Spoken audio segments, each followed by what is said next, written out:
If Papsi joins us, he will continue. If not, I will continue moderating. Now we are on live. We are live. We can continue. Great. Welcome, YouTube, to our discussion today. Today we are talking about Deism. We titled the flyer, Let's Talk Deism, a non-intervening higher power. Now, in preparation for this discussion, we had subtopics that were to guide us. The first one, obviously, is defining Deism. And after that, we were to look at the differences between Deism and Theism because they tend to be conflated. And after that, we would look at the reasons for being a deist. Why do some people choose to become deists? And then we look at whether it is a harmless belief, whether it is harmless, or whether there are certain harms, certain negative outcomes that can occur because of deism. So before actually we get into it, what informed this topic? It was actually suggested by yours faithfully. I'm the one who brought it up. And I was prompted by, I think, two people that I had interacted with in my life who claim to be deists. The first one was a certain gentleman who said that he used to be in our group ASK, before we became SAS-K. Initially, for those who are not aware, we were Atheist Society of Kenya. Now we are Skeptics and Atheist Society of Kenya. And we did that purposely for registration purposes, not necessarily a change in identity. So he used to be in that group, and he says he did not feel like he really belonged because he's not an atheist, he's a deist. I was interested in finding out why he became one. He said he would tell me when we meet eventually, but unfortunately, because of certain circumstances, we were not able to meet. So that was person number one. He said he's a deist. Then there's also a friend of mine. We were having an argument during a coffee and a coffee discussion. And there was a new member who had joined us. So she was shocked that I was an atheist. She's like, how can you really be an atheist? I mean, how do you handle death? How do you handle the loss of a loved one? Me, my God, Allah, because she's Muslim, Allah keeps me grounded. How do you survive it? You know, these are some of the frequently asked questions we receive as atheists. And I told her that I rely on psychology. Psychology to me is my cushion. It's my safety net during difficult times. And she kept saying, no. There's something psychology can't give you that God can give you. Amma, what about you, Pauline? So Pauline responded. Pauline is deconstructing. She's like on her way out of religion. And Pauline said that she believes in a higher power. So this Muslim person who was judging me was asking Pauline, you know, the atheists cannot understand. Pauline, Ebu, tell her what the belief in God does for you.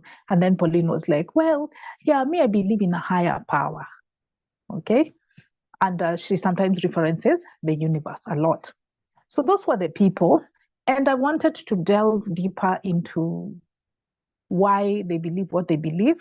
So I got a few answers here and there, which I will share as we go along. But those were the prompts behind this topic. So let's get into it. Let's define deism. What do you understand by deism? And maybe we can even move very quickly because we've already wasted a lot of time when launching the meeting. Apologies for those who are waiting for the meeting to start. Because we wasted a lot of time, we can even attack question 2 as well, which is what is the difference between theism and deism? So define deism and then differentiate it from theism. Please raise your hands.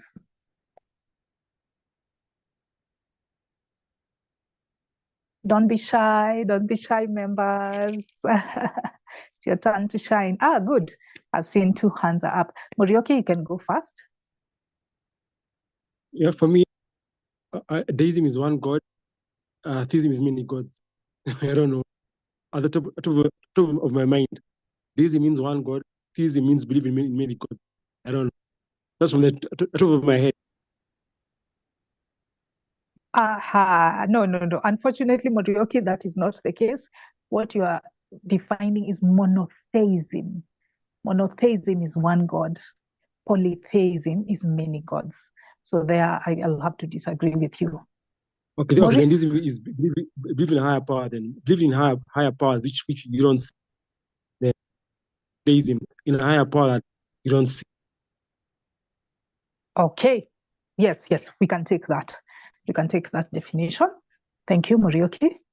Next is Maurice.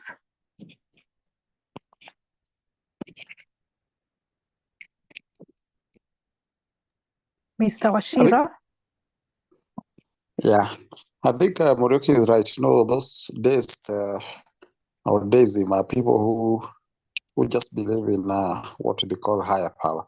So the difference between deism and deism is both are fictional characters, but one is very general, the other one is very specific. Deism is a fictional character with very defined qualities, like Yahweh. He's all-knowing. He wants this, he's very specific. Or Allah, we can tell. As much as they don't exist, they have an identity. Personally, I define deism as coward atheist.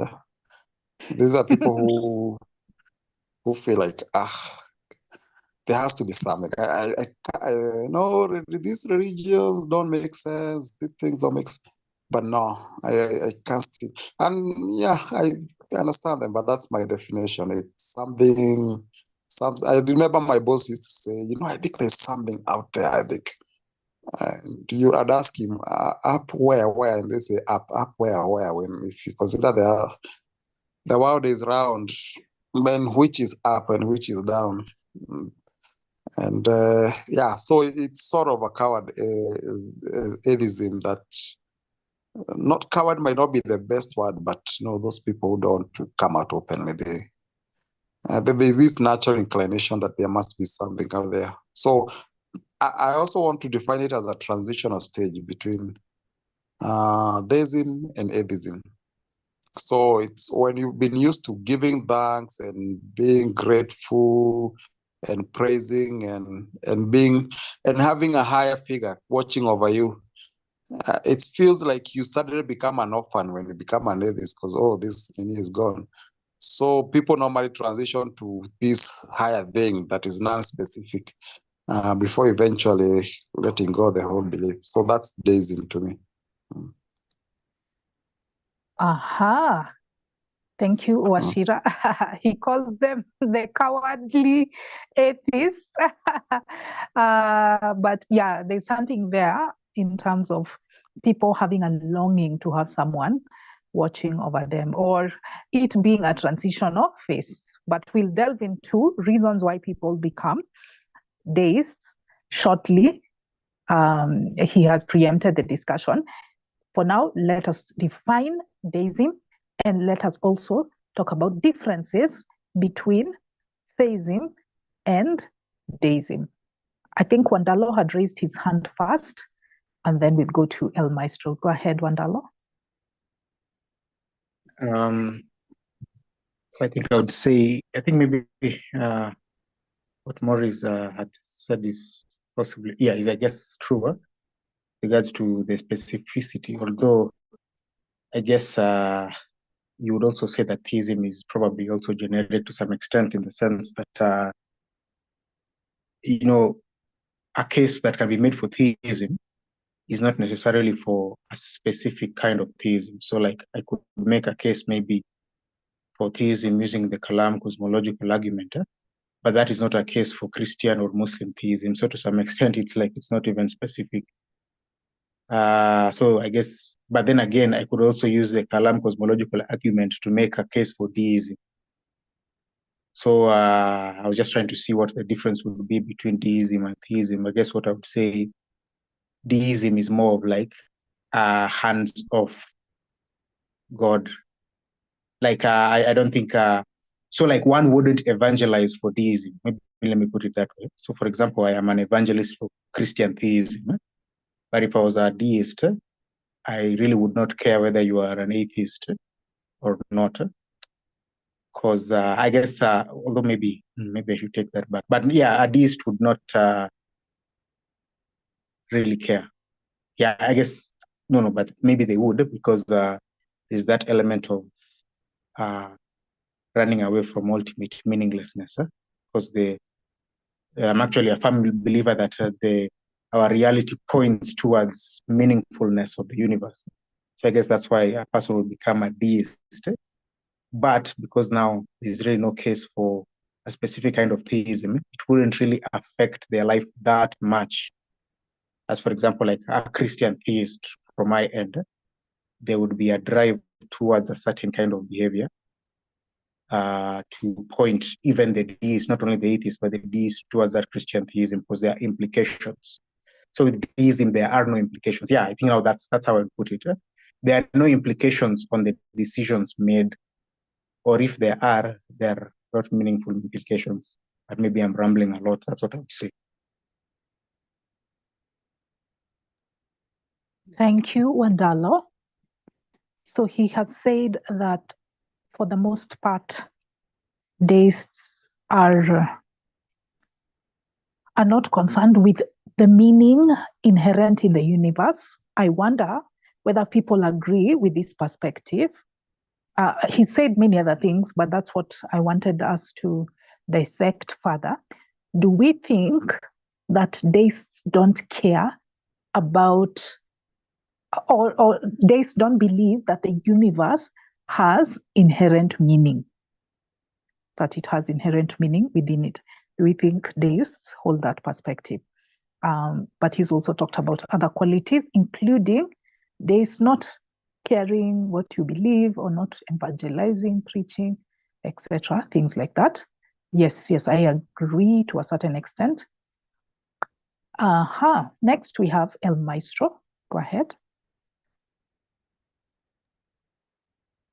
Okay, they've already defined what deism is. I don't want to delve on, much on that. But I wanted to ask, is there any big difference between agnosticism and deism? Am I audible?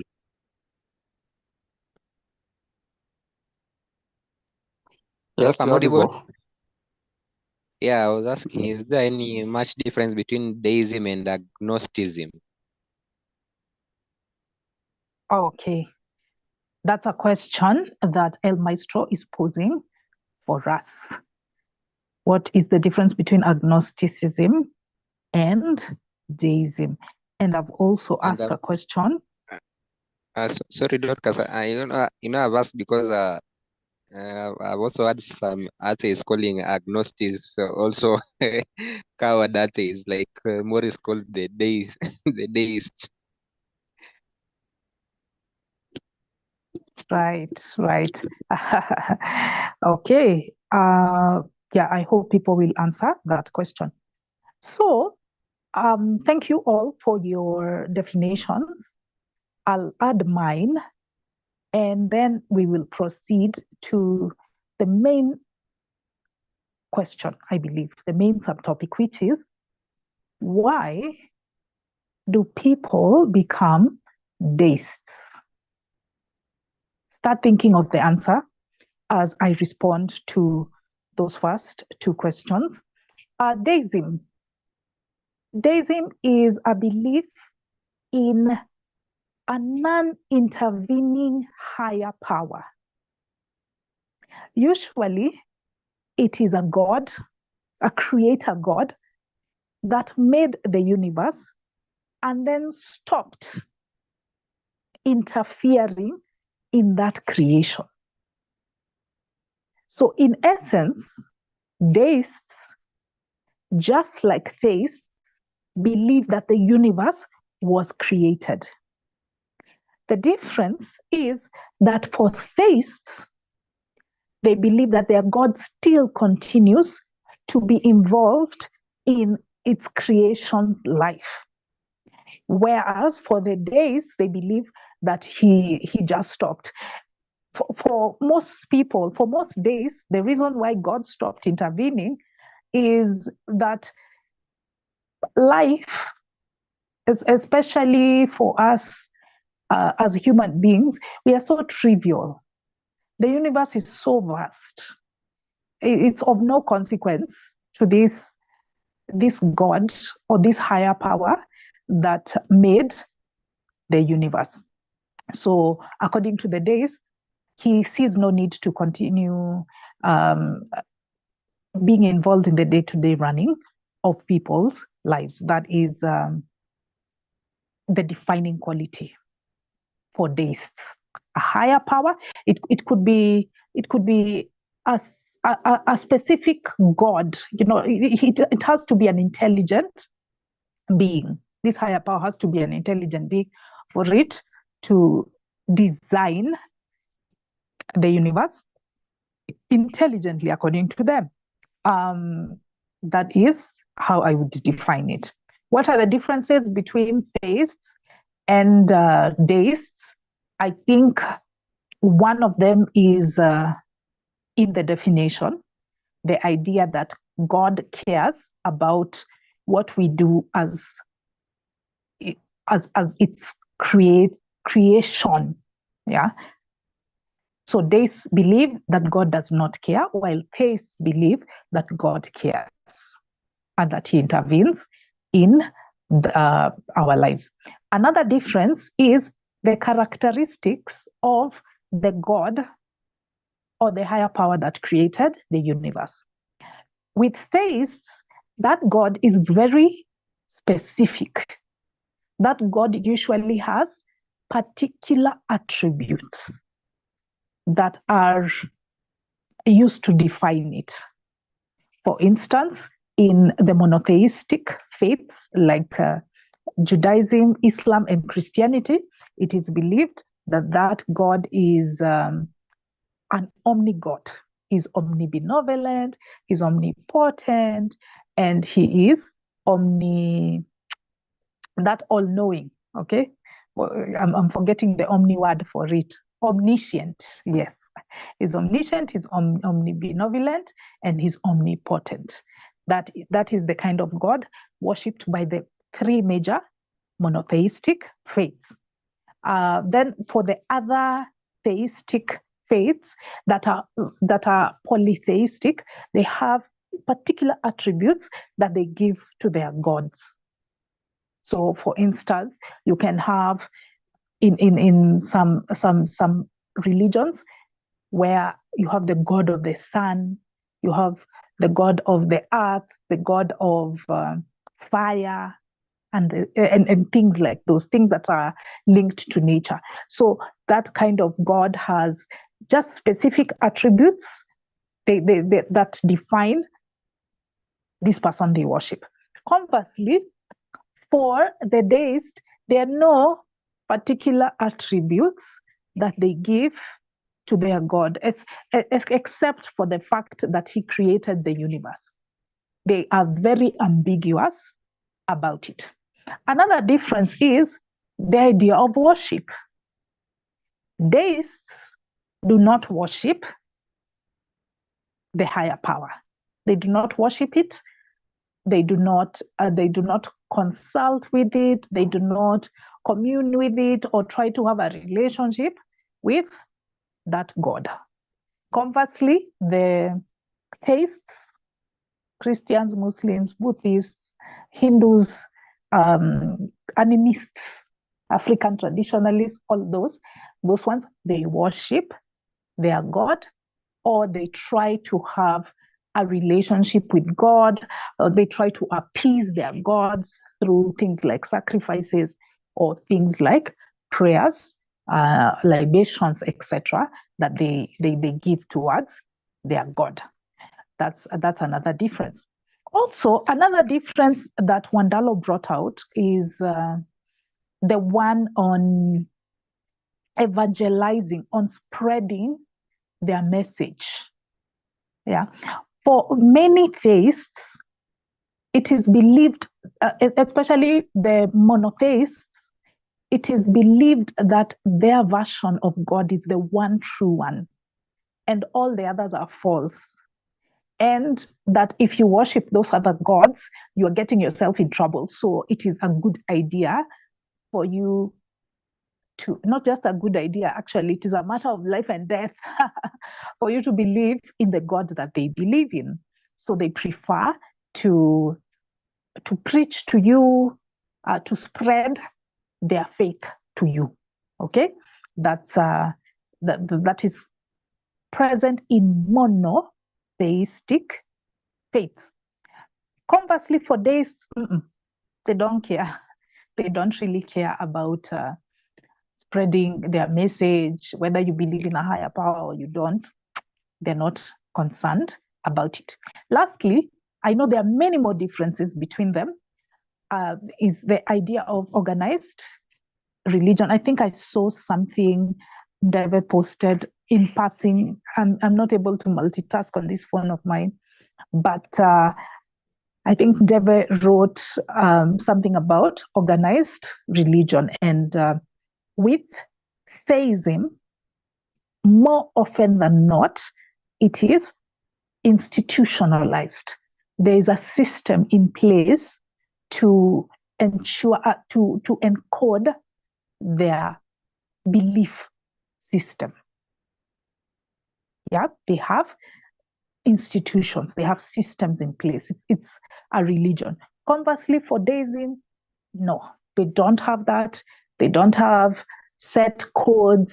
They don't have institutions. They don't have leaders who tell them how to behave. No, it's pretty much freestyle. So I think that's what I would say in terms of those differences. So, guys, I asked you a question. Why do you think people would choose to believe in such a God? A non-intervening God, a God that is not within a religious setup, a God that doesn't care about your life, right? A God that doesn't have specific characteristics, a God that does not need to be worshipped. Why do you think people become deists? As you answer that question, remember there's also El Maestro's question on agnosticism and deism. What's the link between agnosticism and deism? Yes, guys, please raise your hands. I see some people who had been lost back for a long time. I think I saw Eugene. Eugene ulikuwa umepotea sana. Now he's gone. Okay. But I see Nemo here with us. I see Collins here with us. I see Jim, Slim, karibuni sana to the meeting. Great. Morioki's hand is up. Go ahead, Morioki. Thanks, Dorcas. I think for me, agnostic means God might, this power, this unseen power might exist. You're not sure, but maybe you think there's a maybe he exists. So it's like you're 50-50. That's agnostic. You're 50-50 there. You're just there in the balance. You're just hanging there. You're waiting for God to show up or not to show up. So if he shows up, you'll say that I knew God was there. He said, see, yeah, so you're just there hanging as an agonistic. Then again, I think people become deists because I think it's just life is a mystery. So if you're a deist, it will give you some understanding of this mystery of life. That's my take. Thanks.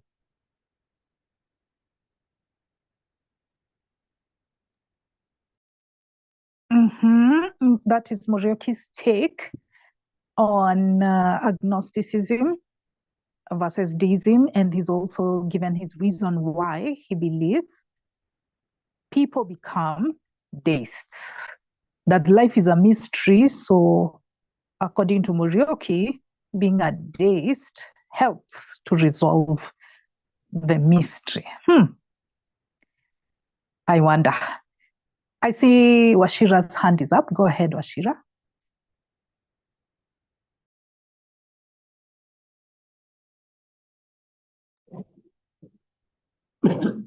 Hope I'm audible. Yes, you are. Go ahead. So the question is why people choose. As I said, it's comfortable. It's comfort. It's like getting what? It's like getting benefit of both. So you don't have to be either a Republican or a Democrat. You can be an independent and get benefit of both. So you don't have to be a deist or an atheist, technically.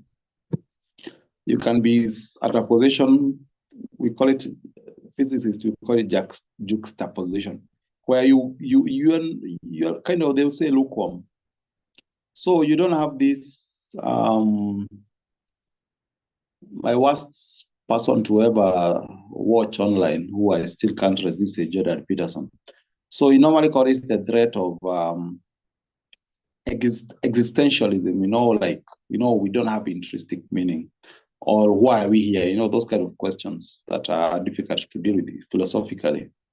So when you are an atheist, you might have be confronted with those things, and also there's something called what do you call it? This I'm forgetting the word, but the mostly is like hopelessness, sometimes meaningless, especially when you're coming from a place where, as I said before, where you had an umbrella, virtue as it is and fiction as it is, over you. You'd wake up, you'd face problems in life, and you'd be like, oh, this is temporal, because this life is temporal, we're moving to something better. So that from that comfort, as much as things don't work, you have to realize that kind of conviction can make someone move along in life. Like, I know this is temporary. I know there's a purpose. I know things will work out. Most people survive through very tough times because of that kind of quote unquote hope, as much as it's fiction. So when you remove that veil of cover, it can be quite disorienting for them. So a deistic position seems to negate the baggage that comes with organized religion, and at the same time, it doesn't put you in a position where you sound logical as far as the question of existence and God is concerned. You can harvest from both sides. Yeah, I think that's why, and that's why I said it's either you are being a coward atheist, or you're in a transition between especially from deism to atheism. And someone asked about agnosticism and deism. Agnosticism is about knowing. Huh? So you can be agnostic deist, you can be agnostic theist. It depends on agnostic without a is knowledge. So it's either you know or you don't know. It's either you're agnostic or you're agnostic. Just like you can be political or apolitical. So it's either you know whether God exists or not. So in case of deism, you know there is a God, but you just don't know his attributes specifically. In case of deism, you know there's a God, a specific fictional character who like to watch us, when you're naked and this. So that's the difference. Yeah, but that's how I think people end up in this position. And I think, I don't know, I've not seen such research, but I suspect that position, that kind of comfort that deism offers is what has led to proliferation of spiritualism. Spiritualism and what do you call this other worship of stars, and this Capricorn and Cancer and all these stars are watching after me and after my love life and all this kind of thing. So I think that is what has led to that proliferation of these things. And precious stones and all those things, and energy, so it makes them feel like, oh, it's not all what we know. There's something higher there.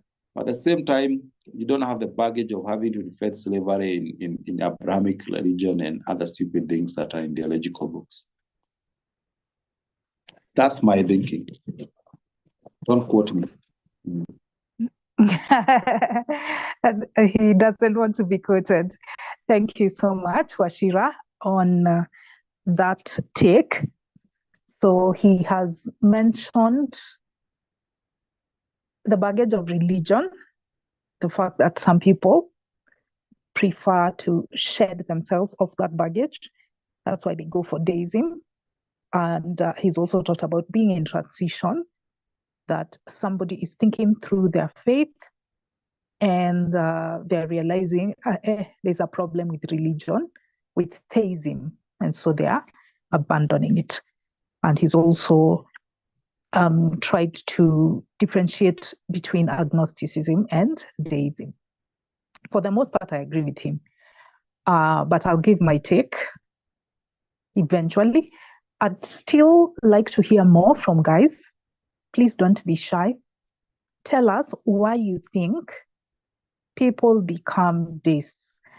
At least, even if you didn't know about deism, I gave you a fairly expansive difference between deists and theists.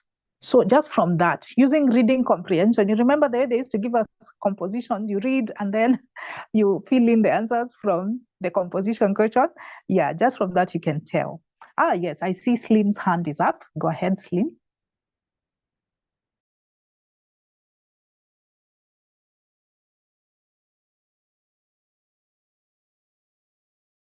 So, hello, can you hear me? Yes, karibu sana.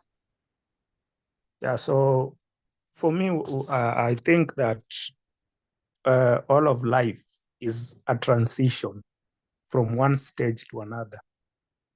We are all transitioning, we are all growing, we are all learning. So for me, life is a transition. And wherever we are, whether we are atheists or theists or deists, I do not think that we are at our ultimate stage of growth. So the reason why someone becomes this or that is because they are growing. So someone begins from being religious, from being theists. They grow to the stage of being deists. They realize that even though there is God, he doesn't control everything. And then from deism, someone becomes an atheist. They say, okay, there is no God. Then from being an atheist, they go to another stage and another. So when someone is a deist, I think it's because it's just one step of growth. It's that step of growth. Okay, so people do not just choose. It comes to them. It's a realization that comes to people. It's a growth that happens. So one problem with us, with people, is that whenever you are at a particular stage, you think that the rest of humanity is wrong, that you are the only one that is right. When you are a theist, you think everyone else that is not a theist is wrong. When you are a deist, you think everyone that is not a deist is wrong. When you are an atheist, you think that everyone that is not an atheist is wrong, that you're the only one that is right. And then you begin to label them. You begin, like I hear Wachira, they are saying, there's some, I don't know, he's saying this term like some people are cowardly atheists. They're not cowardly atheists. They're just at their own stages of growing, of development. So we tend to label people, even atheists, when they tend to label religious people in some negative ways, and religious people also tend to label atheists in some way, because we all believe that because I'm here, I am the one that is right, and everyone else that is not at my stage is wrong. But I think what I always say is that we do not even know what we are doing. It's like we are just guessing everything. No one ultimately knows anything. So for me, someone who is a deist, they're just there because that is a stage of development that they are in at the moment. And all of life is just a movement. All of life is a procession towards some point. That is what I know. All of life is a movement. So nobody really knows anything. We are just growing. It's like a child growing every single day. They think they know one thing at one stage, but then they get to the next stage that they realize that they did not know nothing. So it is all a growth. It is all a procession. And nobody really knows anything. We're just like gazing life. So that is my take.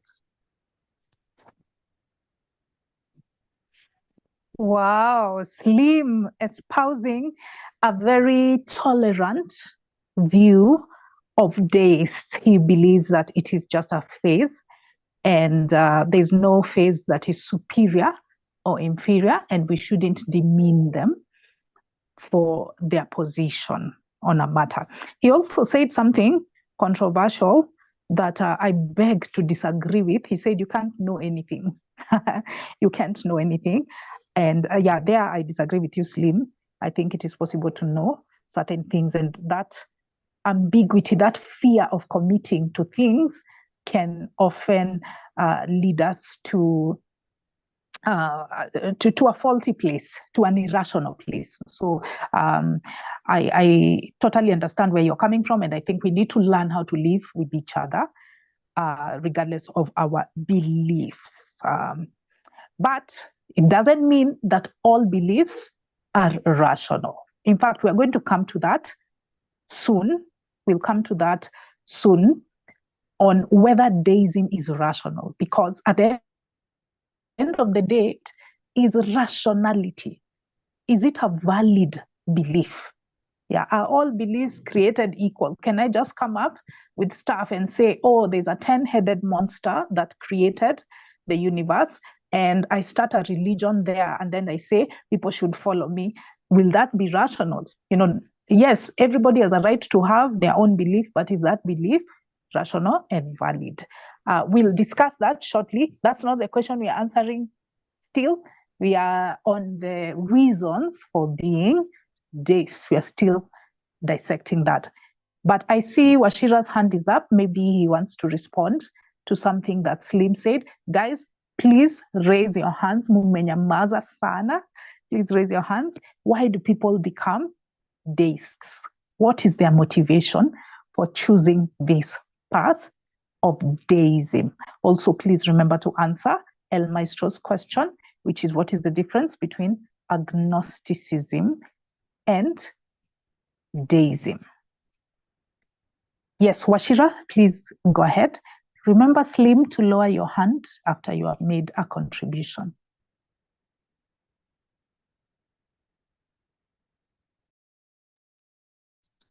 So, Slim, I just have one. I have one question. I'm not saying you're wrong, but if you say everybody, of course, everybody is at a stage of growing. And the funny thing about this process, like when I look back at the process I've come, when I was a Christian, I really thought I'm right and everybody was wrong. When I was agnostic, because I was sort of agnostic for some time, or you can say confused or cowardice, all going through that process of cognitive dissonance. When you believe something in your life all along, and then you realize, oh, this is all been a trickery. It hits you somehow before the dust settles. So when I was there, I thought, oh, I know now it all. Then I became an atheist. I still think I now know I know I'm at the best stage.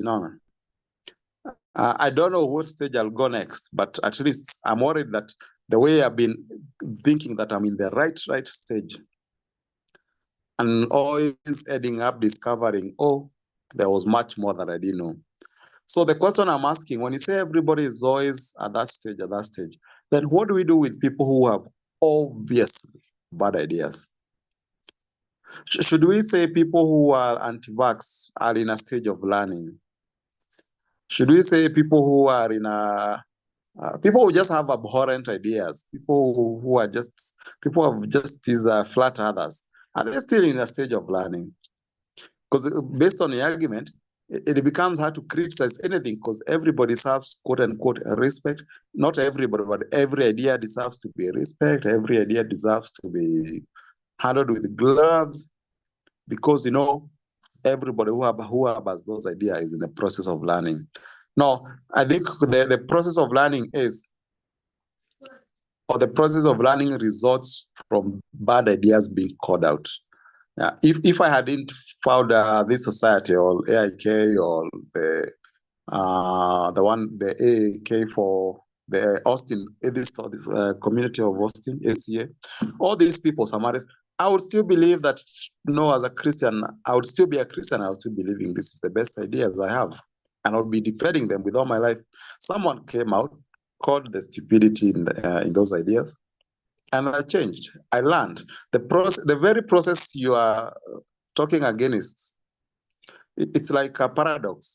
You're saying a process, you're talking about learning, and then talking against that process of learning. Because sometimes the process of learning can be painful. Because the process of learning involves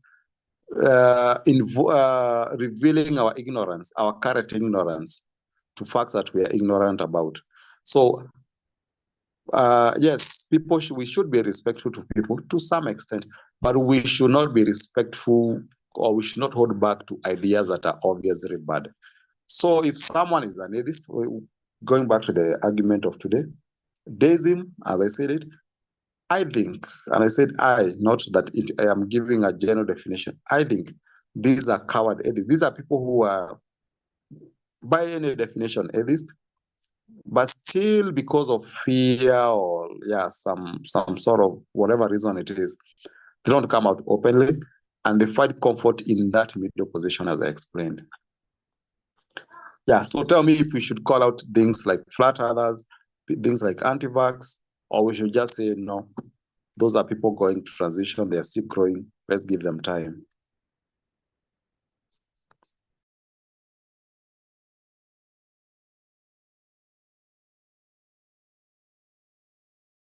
Trying to unmute. Oh, okay. Now I've unmuted. Great. Yes, that is Maurice's rebuttal to Slim's comment. And I've seen now Slim has raised his hand again. Slim, before you speak, I'd like to make my contribution. Tafadhali mchangamke, guys. Yani mmenyamaza sana. You know, please give your contributions on that question. I think on this one, why do people become deists? I echo many of Maurice Washira's sentiments. I think there are people who are tired of the baggage of religion, and they realize that religion is very political. It's about power and control. You remember when we discussed how Christianity came to Kenya, how it came to Kenya. It was through the collaboration of the missionaries and the colonialists. And most of these missionaries erased our identity as Africans in order for us to be admitted. Okay. Hello. I'm freezing. We can hear you. Oh, okay. Okay. Maybe in Europe, that's what Europe does. Yeah, it seems so. So there was that prerequisite in missionary schools during the colonial era that you were supposed to abandon your African culture in order for you to become a Christian and in order for you to study in those mission schools. So there was an underhanded way in which Christianity entered Kenya. And even when we looked at how Christianity became popular worldwide, there was the problem of how they collaborated with emperors, with the rulers that be, to get rid of anybody who wasn't a Christian. The history of the spread of Christianity was really dark. So there are people who've seen that and they've realized, no, I don't want anything to do with that. Then there are also other people who see the holes in the monotheistic arguments. and intervening God's arguments. They see holes in it. And we talk about this a lot whenever we are speaking against Christianity or Islam. We keep saying that Christians believe in an omnibenevolent God. But if he's an all-good God, then how can we have suffering in the world? How can we still be suffering in the world if he's an all-good God? No excuses Christians give, or Muslims or monotheists give, is satisfactory enough to allow an all-good God to let all the evil in the world to go on as it does. So it's very easy to shoot down monotheistic arguments because they are self-contradictory. That, I think, would be another reason why people become deists. Then I would also talk about certain arguments for intelligent design. By the way, we've gone back to intelligent design. We once had a discussion on the same. And I would like to ask people questions on this. I see Charles Wandalo's hand is up, Slim's hand is up. Don't give up. I'm coming to you shortly. So let's answer this question as we continue. Some people become deists because of intelligent design, because of the argument from complexity. They look at the universe, they see how complex it is, or they look at our planet, they look at ourselves as human beings, and they see how maybe they feel we are orderly. We are orderly. The way things run on Earth, it's orderly, according to them. And they feel like, there must be an intelligent being behind this creation. Do we think that that is a valid reason to become a deist?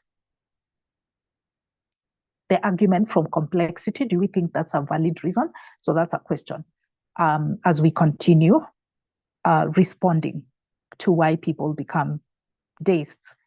I saw Wandalo's hand was up, Slim's hand was up. Wandalo, go ahead, because you are the one who runs away. After 2 minutes, you usually disappear. So go ahead, speak, and then we'll have Slim going after you. Oh, what is that? Okay. Oh, is that for me or I can just continue? Okay. Although it's weird that I'm speaking as it's gone, but anyway. No, I was actually just thinking of a certain. I don't know if you guys are familiar with what's the name of this guy? I've actually forgotten his name. There's a famous atheist who eventually became a deist and then wrote a book. There is a God. I think that was the name of the book. Yeah. I've forgotten his name. Who is the host? Just a minute. Pardon? Who is the host? This guy called Oh, Satan, yes. who is setting screen. He's sharing the screen of his nonsense. Oh, yeah. Oh, I actually thought that it was you guys. Oh. No. Who is the host? Is ex-pastor here?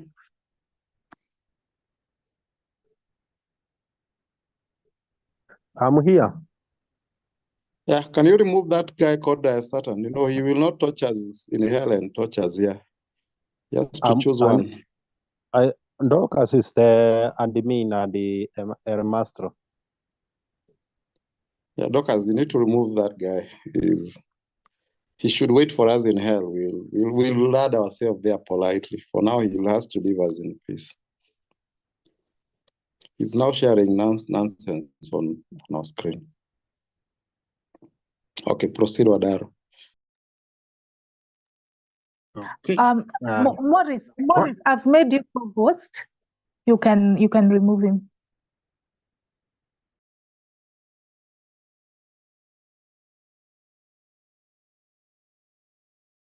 Okay, proceed, Wadalo.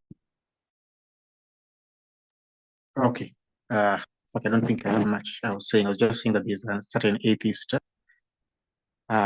fact, he used to, I guess, make more noise before Richard Dawkins became more popular in the atheist scene. I can't believe I've forgotten his name. If anyone can remember here, can let me know. But he used Carl to be a Sagan? famous. Carl Sagan. No, Carl Sagan never became a deist. Because I'm talking about one who used to be an atheist and then he became a deist. And I think it was there, as you had said, the argument from fine tuning. Was it that? Or was it DNA? No, it was fine tuning. Was what made him reconsider his deism. Although there are those who say that maybe he had become senile. That's why he abandoned his atheism to deism. But I think the argument I was trying to make that, it's there's this assumption that someone is a theist and then eventually gets back to deism after being disappointed by atheism. But then there are also atheists who just find atheism untenable, because even I believe the atheist position is really untenable in light of our reality. So like there are people who move from both either theism to deism or from atheism to deism. I think it's not necessarily intellectual. In fact, I'm almost fully convinced that not only the deist, but even we who are in the call today, it's not just entirely intellectual arguments that draw us to the positions we are at. I believe there are very many spiritual, I'd say, but also emotional, psychological, moral reasons why we go to the positions we get to. We may or may not be familiar with what the reasons are. And so, like, I think that's why, as much as these discussions are interesting, I think, and I don't even know how that can be done, but we need to be asking more about, because even for me, I know, like, for example, there are definitely spiritual, there are emotional reasons, there are psychological reasons, moral reasons why I gravitated towards Christianity. And it's not just because I find the evidence of the resurrection of Jesus convincing, which I actually think it is, or I find Daniel being a very accurate book in terms of prophecy, which I think it is, but I think there is usually more to it. So, like, I think maybe when we discuss about why someone moved to this direction, why someone else moved to this direction, let's not really think that it's the arguments alone. Like, even you, like, when you are just by yourself, Lee Strobel is actually an atheist who, he was a Chicago journalist who became an atheist. Who became a Christian after he was trying to find arguments against Christianity, and then he was led to the conclusion that Christianity was actually true. But I'm not talking about him. Lee Strobel is a very recent guy. This other guy is, and I know I'll remember when I go to bed or when I wake up tomorrow, I'll remember the name. But what the main point, and I think I've not spoken too much, sorry, but is that the intellectual arguments, I feel, come later. They are more of the nail in the coffin than the beginning of someone's journey. There's usually something else that has happened to someone that leads someone to where they go to. So I think that is an ongoing conversation that we need to be having constantly. Okay, let me be silent for now. Yep. Thank you, Wandalo, for your input. I, however, feel like your perspective might be more appropriate for theism than deism. When you talk about that personal experience, that personal spiritual experience, I think that doesn't apply for deism. That is more of theism, of the theism worldview. I think it might not be very accurate. I guess maybe just a 5-second comment. I don't think only becoming. I also think maybe even if someone moves from deism to atheism or theism to atheism, it's not merely intellectual arguments. Although I know maybe some might disagree, but there's usually a emotional, psychological, moral aspect that is mixed up with the intellectual. I think we are very complex people. Yeah, but let me not clog the time. Let me not clog the time. Okay. Now, that one, Wandalo, you are speaking from your perspective specifically as a theist. for YouTube, if you don't know, the person who's just spoken is a Christian. That is your perspective, emotions, feelings, moral arguments. That is the territory for faith. But when it comes to atheism, for goodness sake, you do it for rational reasons. It's basically, in my book, if I can speak for myself, I became an atheist because there was no evidence for God. Simple, it's rational. So you'll try to bring in, oh, it's a personal experience, emotional reasons. No. It was not for emotional reasons. It was actually very rational. So that perspective, I'm sorry, is subjective and unique to you theists. You thrive in the world of emotions and feelings. But in these other areas, actually, logical arguments carry the day. So there I disagree. Okay, I see Morioki's hand is up. Remember, I'm asking you guys this question.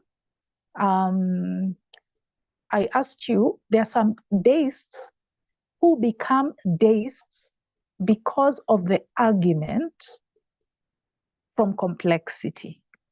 They say that the world is too complex, people are too complex to just have been. There must have been a higher power. But they say because of the problem of suffering and evil, that higher power might not be caring, might not be intervening in people's lives. So what would we say to that argument when the deists give it? Morioki, go ahead. Thanks, Dorcas. By complex, Dorcas, I don't know what you mean by complex, because for me, now the way I see it, like the sun is not complex, just a ball of fire shining there for the sake of it. And there are so many stars, and we have like 9 or 10 planets going around the sun, and only one has life. The Earth has life. So then again, we have things like it rained. I think last weekend it rained a country, and the rain destroyed so many. It caused havoc of country. The rain, it rained, it caused havoc. Then again, the people who are born blind and deaf.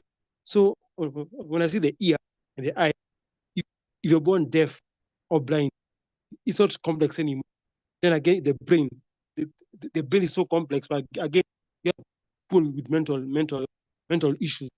So that removes the thing of a designer, because people are born with the epilepsy, cerebral palsy. So the brain, when you say complex, with such things like epilepsy and cerebral palsy, it ceases to show complexity. It just shows a something random things. That is Morioki's perspective, that the deficiencies we see in the so-called creation negate an intelligent designer. Oh yeah, I'm seeing Wadalo giving a label to the argument I'm making. Yes, it's the teleological argument. You're right.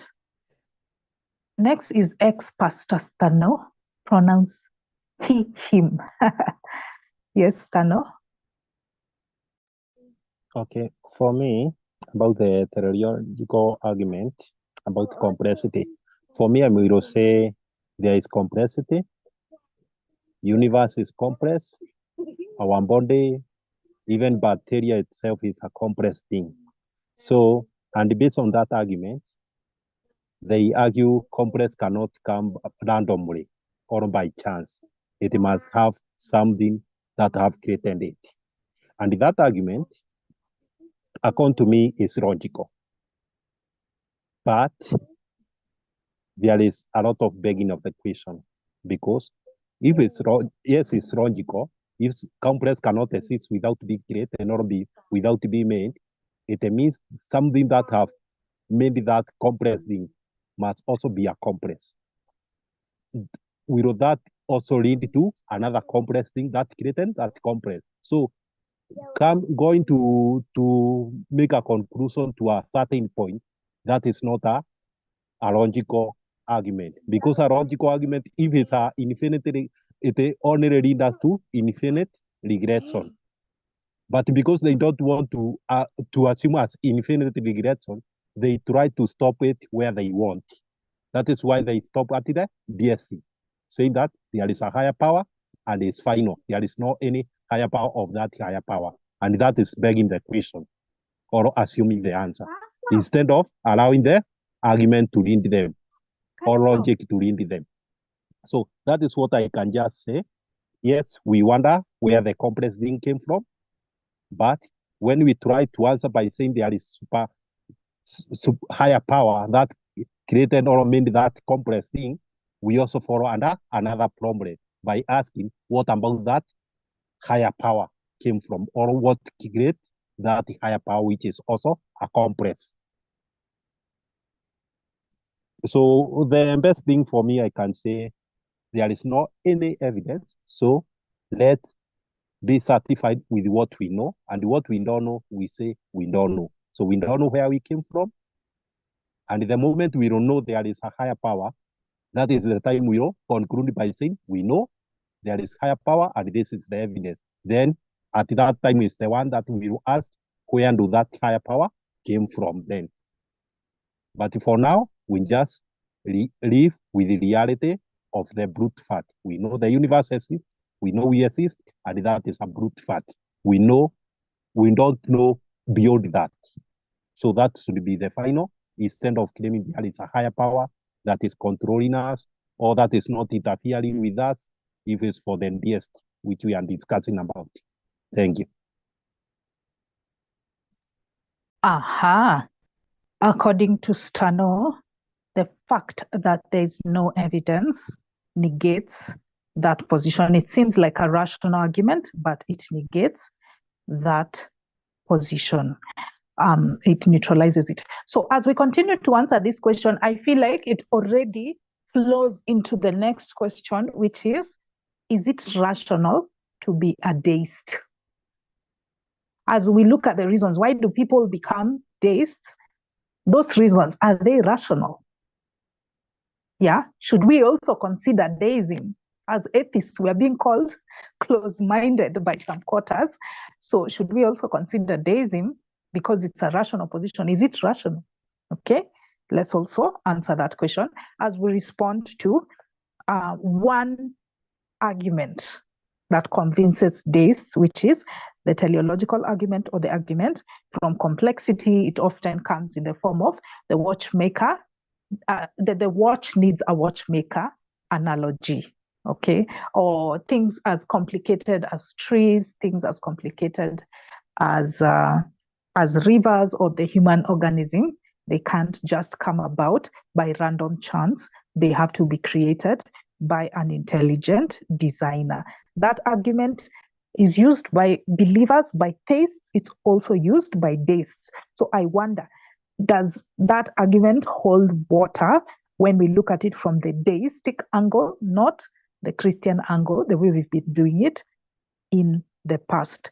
We can consider that argument, and we can also consider the argument, the cosmological argument, where we have the Kalam cosmological argument, which states that everything that begins to exist has a cause. The universe has a cause. The universe began to exist, therefore the universe has a cause. The Kalam cosmological argument holds true for deists. Does it now become rational when we think of it from the deistic angle, not the Christian angle, the way we've been doing it? Yeah, is it rational from that position? Or the normal cosmological argument, the one from Aquinas. Let me see where I wrote it. Yes.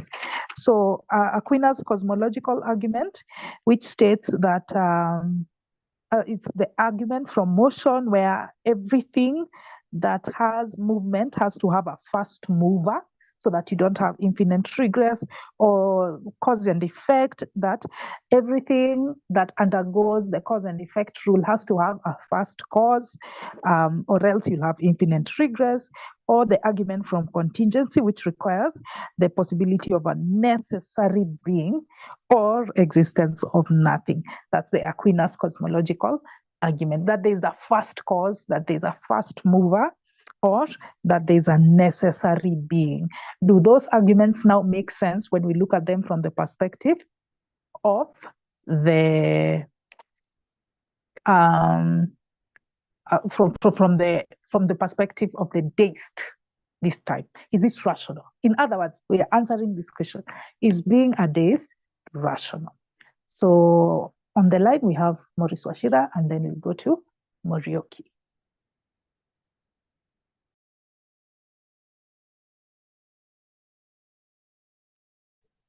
So I hope I came a bit earlier when Morioki was talking about complex, because I think I want someone to define for me what is complex.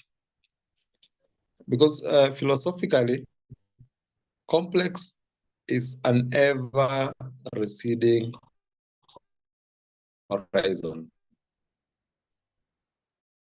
That is why every time we talk about scientific research today, whatever the frontier was 10 years ago is common knowledge to someone now. So when you say something is complex, what you're saying is that you are using the word complex to demonstrate what you don't understand. So if I say, like, how is someone able to make an aeroplane's engine? It's very complex. Someone who has been doing it for 20 years is like, I wake up and I just fix things and I know how this one works, and it works. It's not complex to them. It's complex to me because I am ignorant about the whole process and I am marveled by the outcome of it. The moment if I decided to pursue aeronautical and I do it for some years, it becomes what was complex. Just imagine what was complex 100 years ago. If you told someone you would be seated here with people who are outside the country, other people everywhere, and you would just be talking real time, they would think you are the biggest, which in fact, most likely would have been stoned to death. Because they think, first of all, you are a witch, you are having hallucinations. It's crazy to think. It was most complex things they would ever think about. It's a reality today. We think it's a technology we take for granted. No, I'm just online with my friend. It's what is complex about it. What's complex? It is, I'm saying whatever we are talking about complex, or whatever theists are trying to use, especially, let me not use theists. Well, I'm as a synonym for Andalo. Whatever Andalo is trying to say is, whatever Andalo is trying to define as complex is what we don't understand. He asked a question in the comment that about bacteria, give a naturalistic explanation for bacteria or something, like explain how bacteria came about or life came about. What if I say I don't know? Let's assume it's complex, because complex, I define it as what we don't know.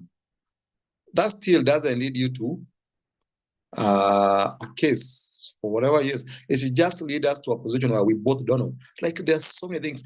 I'm sure in 100 or 200 years, people will look us back like cavemen. You know, people could not understand quantum physics. It will be common knowledge, like it will be taught in elementary schools. No. So the fact that we don't understand something now, and actually, whatever you're asking, which is source of life, I think we have a pretty good idea, but it's still not like scientifically proven. So we're still in the theory of, we don't know. As much as we have many theories, we're still in the level where we don't have a conclusive way, because there's no way of going back in time. There's no way of having a back machine. But even if you don't understand it, it can only lead you to, we don't know. What you always fail to explain is, yes, we agree it's complex. I agree it's complex, but theoretically. So how do we move from there? How is Deism a solution to it? We not knowing how complex it is. How is the question you have asked particularly about bacteria and life? How is Deism? How is Christianity specifically a solution to that? Talking snake. 7 days of someone creating things, and actually, first of all, you're talking about bacteria and viruses, courtesy of science, not courtesy of religion, because the Bible never envisaged there was anything smaller than an insect. That's why it was never even mentioned in the creation in the first place. Otherwise, would be told about a story on these days God created birds, all the animals of the sea, and on this day in the evening created the small animals that we cannot see with our eyes. We never envisaged that. That is correct, and it has become common knowledge that there's more life than we have envisaged.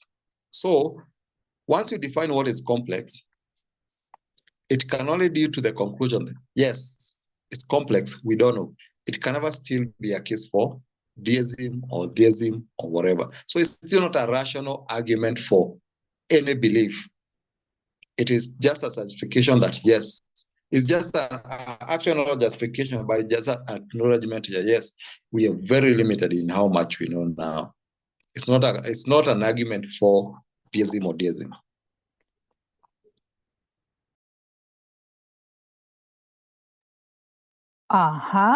That is Washira's perspective, and he pokes holes on the concept of complexity because he believes it can be a placeholder for what we don't know, and our ignorance today can become common knowledge in the future. So we needn't stop at that explanation, that kind of explanation. So as we continue, we are looking at some reasons for becoming deists. One reason is the teleological argument, the argument from complexity. Another reason is the cosmological argument. We have been looking at it from the Christian perspective. Now we need to look at it from the deistic perspective. Does it make sense there? So as we look at these arguments, let's examine whether they are rational, and whether we should become deists. Should we become deists because of those reasons, or any of the other reasons why people opt for that path? So next is Morioki, then ex-Pastor Stano, and then Eugene, in that order. Morioki, go ahead. Thanks, Dorcas. Just left. I want to ask him a question, but he just left. So I'll just leave it. Meet him another time. He just disappeared. Okay. But okay, for me. As usual. Okay, go ahead. Yeah, but for me, deism, a God who doesn't intervene, I think, okay, I respect it, but it's a bit, I don't know the word to use, because you make the world, then you just step aside and watch things happen. So I think that's a bit tricky for me. If it's better to be a theist, where you say he made the world and he's still in control. He's watching over us, he's taking care of us, and when you die, you go to him. But for deism, he makes the world and just leaves it to take care of itself. For me, it's a bit strange to think that way. Okay, thanks. Right, that is Morioki's take. It doesn't make sense that you create a vast universe like that and then you just leave it alone and bye. It's like you go on vacation forever. It just doesn't make sense to Morioki. Yes, we're answering whether deism is rational, and we're responding to those reasons why people become deists, like the teleological or the cosmological argument, and any other reasons that you think might prompt people to choose that path. Next is ex-Pastor Stano. Okay, me like Morioki, I wanted to answer to Wandaro because in the chat he is claiming that what do we offer as a naturalist? But what I can say, we don't believe in naturalist, we believe in evidence. If there is evidence the earth exists, we believe that. If there is evidence human being exist, we believe that. If there is evidence X-ray exists or malaria, cancer, and so on, we just believe that. So we are not just believing naturalists, we are just believing the evidence after the evidence. So if the spiritualist exists, or if we can be able to prove there is spiritual thing, we will still believe in that. If you will lift maybe a cup or you will fly, we will still believe on that. If there is unicorn, and we find that evidence that unicorn exists, we will still believe in that. If there is God and we find the evidence, we will still believe in that. If there is devil and we find the evidence, we will still believe on that. So we are not naturalists, we are after the evidence. Do you have evidence? It's not whether what the naturalists offer, it's about what is evidence presented. Does naturalists present evidence? Yes or no? If no, we don't believe naturalists. If there is evidence for naturalists, we just believe that.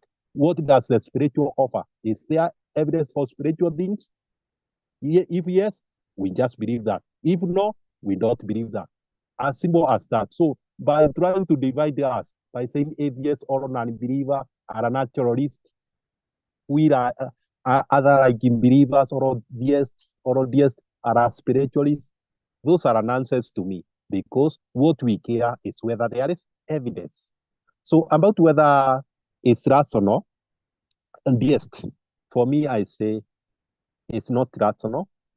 Even I don't know how I can argue with somebody who is claiming to be deist, because he is claiming there is something unprovable, because he cannot be able to prove there is that higher power. For deists, they can be able to prove because they can claim they can be able to prove. So I can listen to them to give me evidence. But for deists, when you ask them for evidence, they will say they don't have evidence because they believe in something that is unprovable. So that is where we can draw the line, because there is no any further debate. But for deists, like Christian, Islamic, they claim there is this deist is intervening with the universe. So you can ask them for evidence. But for deists, that is the end of the conversation, because they say it's unprovable. He created and he disappeared, so I cannot be able to prove to you. And that is nonsense to me. That is illogical. Thank you.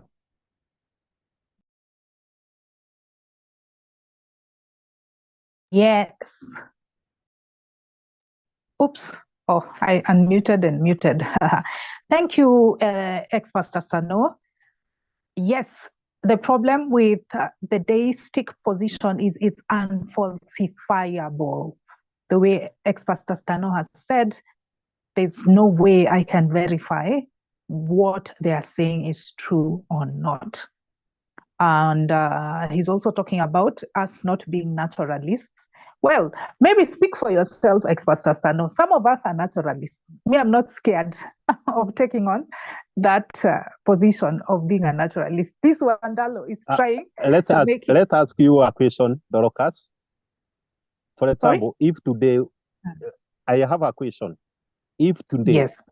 we prove there is something called spiritual that can do something, for example, we can be able to do a miracle. Will you believe that if we prove? Yes, of course. Good. That means yes, I will. you are not just you are not naturalist. You are after the evidence, because naturalists have already proven. That is why you believe it. So if the spiritual will be able to prove, you will still believe it. So that is why I'm saying, let's not be divided by being naturalists or whatever. Let's be based with evidence instead of just trying. You naturalists, you offer nothing about where we came from. That is where I'm trying to excuse. The thing is, I maintain the position that for now, all the evidence points towards naturalism. The day we will get evidence to point towards the supernatural or other metaphysical claims, the moment we get that evidence, I'll stop calling myself a naturalist. But as per now, all the evidence points towards naturalism. So I will take on that label. I personally don't have an issue with it. Perhaps you as Tano do have an issue with it, but you might not be able to speak for all of us, because some of us are naturalists and some of us are willing to take on that label and to explain some of the things that Charles Wandalo, the Christian apologist, was posing to us. And some of those, you see, you see, the thing with Wandalo is he reduces us to just that. Yes, I'm a naturalist, but I'm also a humanist. I'm also a secular humanist. So he keeps making it an all or nothing position, that if you're a naturalist, you can't be something else that deals with the moral aspect, because he keeps saying we don't have universal moral principles as naturalists, that most of us are nihilists. We take on the position that life has no meaning, blah, blah, blah. Not all of us are like that. Some of us are secular humanists, and some of us also hold other positions that help to answer those questions which he poses. When it comes to things like meaninglessness, maybe some people are, what is it called? Existentialists. I'm forgetting the name. Maybe Eugene will help me with that one. So he wants to make us just naturalists when we are much more than that. We are much more than that. He wants to put us in that box so that he can destroy us with his argument, but it's not going to work, because atheism is not a worldview the way Christianity is. So next is Lucevelelli, then El Maestro. Thank you very much, Dorcas. I think I will also agree with you today. I think I'm also a naturalist, and there is really nothing wrong with being a naturalist. But from what Wandalo says about naturalist, it's only natural, pun intended, it's only natural for him to feel some sort of way about naturalist, because it's like you want to sell your products, and your products mostly rely on the idea of the supernatural, because it only makes sense when you always tell people that you can't rely on your own natural knowledge. There is a God somewhere that should be attributed, that gives you wisdom and all that. So it only makes sense why he will always try to throw shade towards naturalism. That includes, trying to belittle it, or trying to present some absurd views about it, which are totally not true. And when you look at, I think, everything we talk about when it comes to morality, when it comes to, things that affect us as atheists or as human beings, all the time, it's only inevitable for it to fall towards naturalism, because they can only be explained using natural laws. Like, there is no opportunity for someone to bring in something supernatural like a God or Jesus or Satan did this. It's only natural. All our explanations about how the world works, it can only be explained using natural means, and there's nothing wrong with taking that stand. And if someone feels there's something wrong about it, then the only way to debunk that stand is to provide evidence, as simple as that. When you want to refute naturalism and you want to introduce the idea of your supernatural whatever, your alternative explanation, you can only do that if you provide evidence. But if you don't have any evidence, just forget about it. It's as easy as that. So it only makes sense why someone like Wandalo will try and trash naturalism, because his worldview works by the idea of the supernatural, and he's not satisfied with the naturalistic views. He always thinks that there's something that you're missing. There's always something supernatural. Okay, that aside, I think when it comes to Deism, how I take Deism, I think Deism is still a form of theism. However, it's a special kind of theism. And if Wandalo was here, I will say, even if I was a staunch deist as well, there's no point I would really agree with someone like a Christian or a Muslim or even a Hindu. Like, my idea of a deity is totally different than their ideas of deity. So it's not something that they can also pull a deist into their bandwagon and then say, we all of us have the same idea. You totally don't have the same idea. Because when you look at the deity in Deism, this is a deity who is not involved. It's a deity who you can't even describe it as a he or a she, because you have no idea what form of entity it is. It's not even a male or a female. Like, it's really wild for someone to say that a deist believes in a god, like as in a Christian god or Muslim god, because when you look at what really makes Deism stand aside from other forms of religion, number one, their God isn't really the typical God that maybe most religions will worship. Like someone will tell you that, you know what, they talk about energy being behind the Big Bang. There's some form of deists who will say that, you know, that energy is God, that energy created the world. And it's not a thing that you can say that energy is a male who has plans for you, who has plans for how the world works, like he loves you. Like there's nothing like that in Deism. Like like that God or whatever that creator is created the world and that's it. It doesn't care about you, your life, your goals, your dreams, your aspirations, your sin, the way you can have maybe transgressions about it. It's totally different. So there's no point a deist will agree with a Christian at all. Never, ever. So even if so assuming I was a deist and I can as well take their stance, I would very much differ with the Christian or the typical theists, because my God works in a totally different way. He doesn't give a fuck about my life. Like he only created it and that's it. That's totally it. So there's no point in telling it in me telling you that, you know what, Dorcas, my God loves you. It doesn't have any capacity for love. It doesn't care, like, as long as it created it. I think that's all I can say. Yeah, thank you.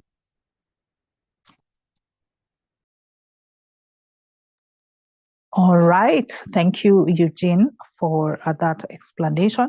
And what would you say to them when they justify their position based on the cosmological argument or the teleological argument?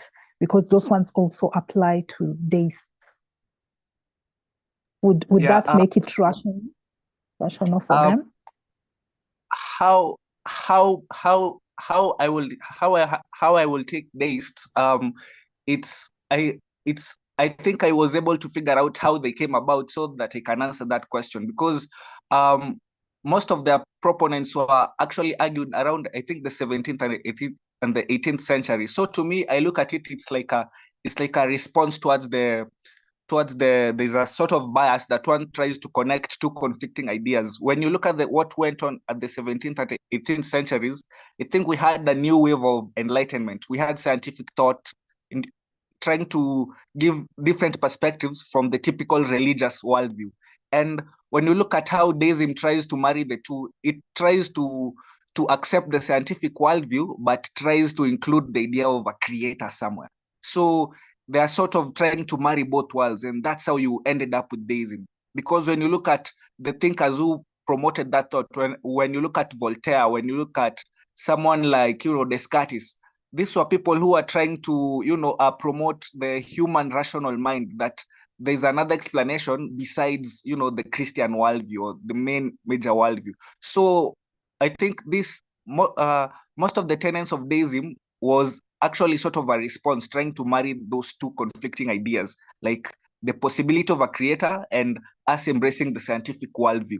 So that's why some already have been saying that that's the reason why we had some scientists who showed signs of Deism. Someone like Einstein,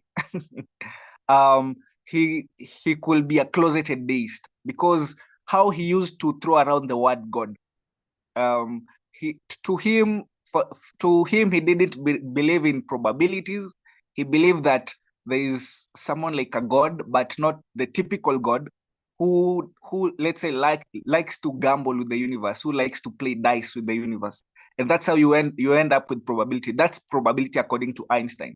So it's sort of a deistic worldview. Because he's God, probably he believed that he was the reason why we have everything we have, the laws doing the things they do and all that. But it's really not involved in our lives. So most of them try to argue for science, but it still doesn't make sense, because again, they still commit the same sin as any other theist will commit, making claims without evidence. But I think to them, that's how they view the world. So probably, maybe to them, they think they are rational at some point, because the fact that they embrace the scientific worldview now, that I really have nothing to say, because they really very much agree with our scientific worldview, with the secular scientific worldview. The only difference is that they say that we had someone who created, or something that created everything, like, and that's it to them. Aha, well said, Eugene. Indeed, they still don't have proof for their claims. So I see El Maestro's hand is up, and he had asked a question which actually only one person responded to, which is Maurice. Well, he was the only one who talked about it. Let me respond to that question that you had asked, El Maestro, before you speak, and let me also give my contribution on whether deism is rational. Then, yeah, you can go after me. Now, you asked what is the difference between agnosticism and deism, because according to Ashira, all of them are usually positions of transition. Somebody is in the process of leaving religion, and this is often where they find themselves. Some people become agnostics while others become deists. So we need to go back to that discussion we had earlier in the year, I think mid-year, where we were talking about agnostics and agnosticism in general, reasons for being agnostics. And we said that agnosticism is a position of knowledge. Do you know something? Do you not know something? While atheism, theism, and deism are belief positions. They are beliefs about the supernatural, okay? About whether there is a supernatural being or whether there's a God. So theism, deism, and atheism are answering the question of belief in a God or a higher power. The theist says there's a God. They believe there's a God. The deist believes there is a higher power, not necessarily a God with definite characteristics who intervenes in somebody's life. No, then they say this God doesn't have definite characteristics and they do not intervene in somebody's life. That's the deist. On belief. And then the atheist believes there is no evidence for God. There is no God. That is atheism, deism, and theism. Then agnosticism and gnosticism are positions on knowledge. The Gnostic believes, the Gnostic holds that you can know whether there's a God or not. While the agnostic says you can't know for sure whether there's a God or not.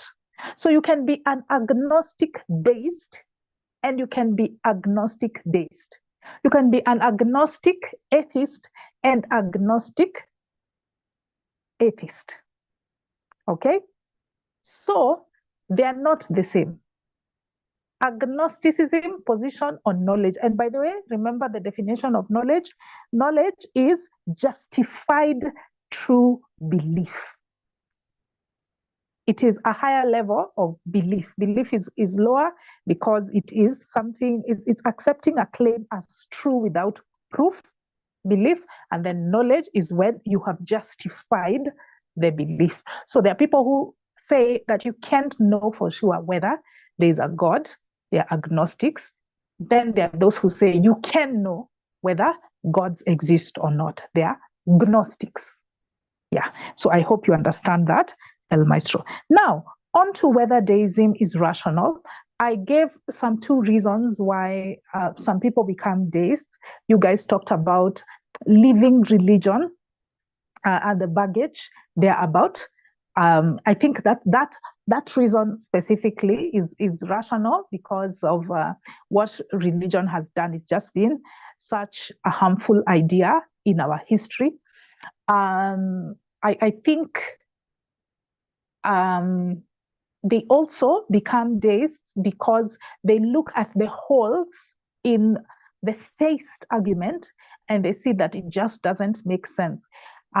Like the one which I spoke about of the problem of evil or suffering. How can a caring God, a loving God, allow all of the evil to take place in the world? They just see that it just doesn't make sense for them, it makes more sense that it would be an uncaring God. Then there are also people who become deists because of the cosmological argument or the teleological argument. And for the teleological argument, I concur with what most of you have said. The major beef we have with the cosmological argument is the fact that they cannot provide evidence for this higher power. Essentially, they've made stuff up. In their head, they've just inferred, yes, the things are complex, so it must have a designer.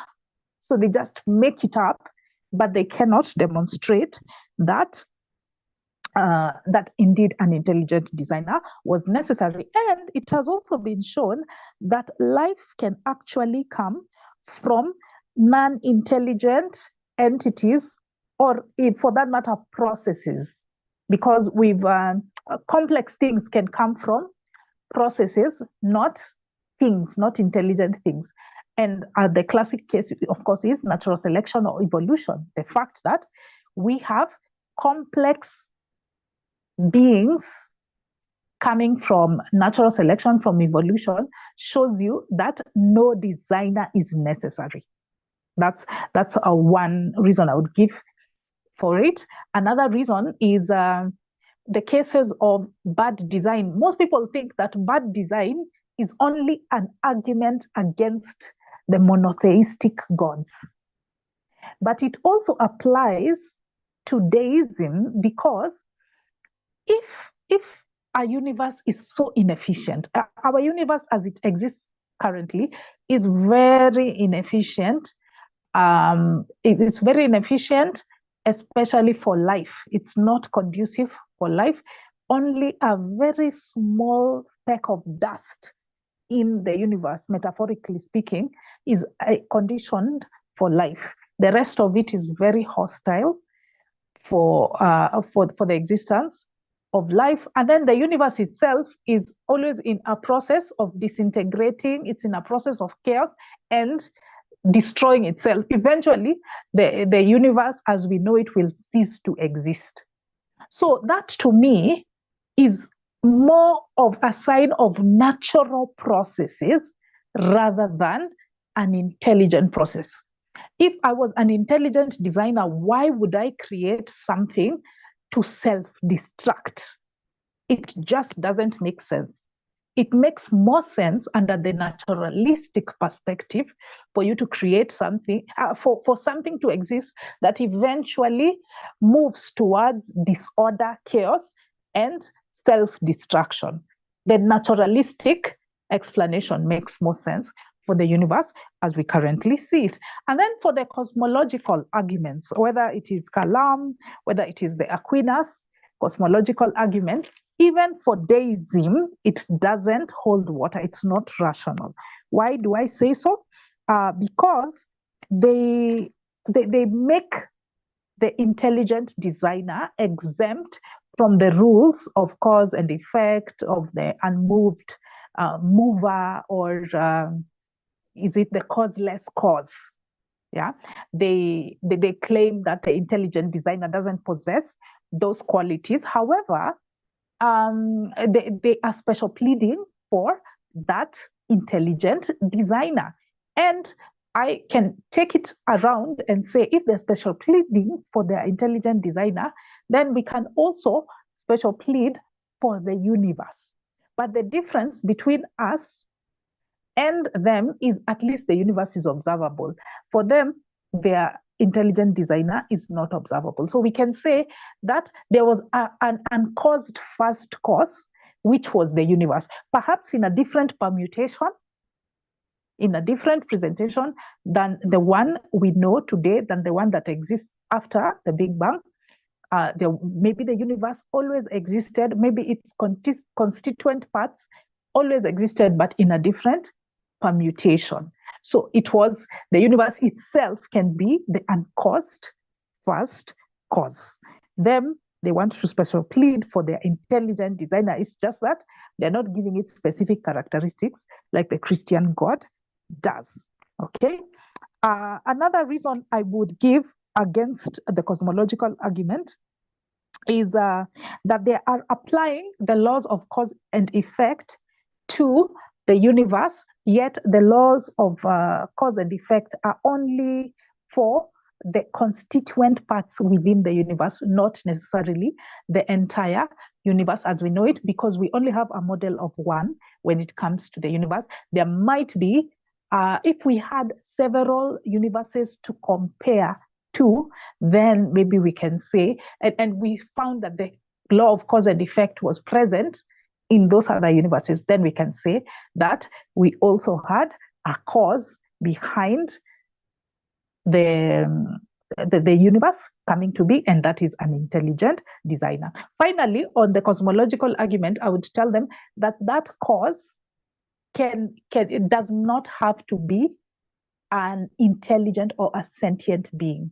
The cause can be a molecule, the cause can be energy, the cause can be a process. Okay, it can be a process.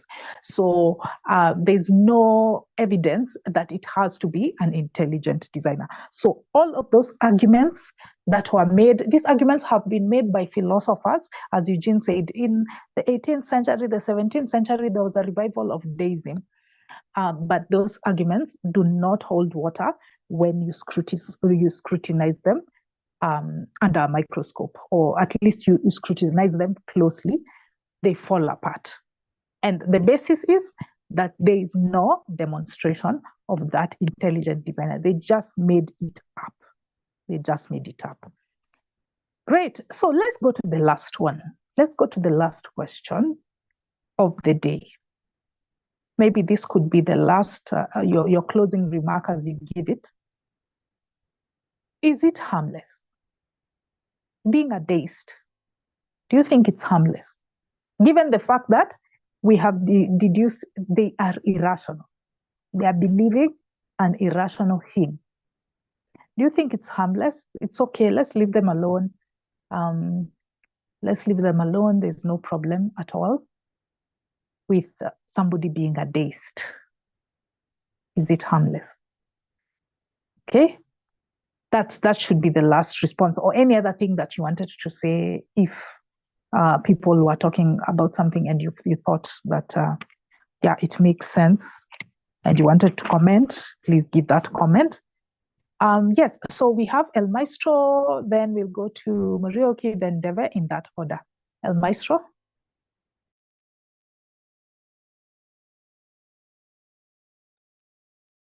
Okay, thank you.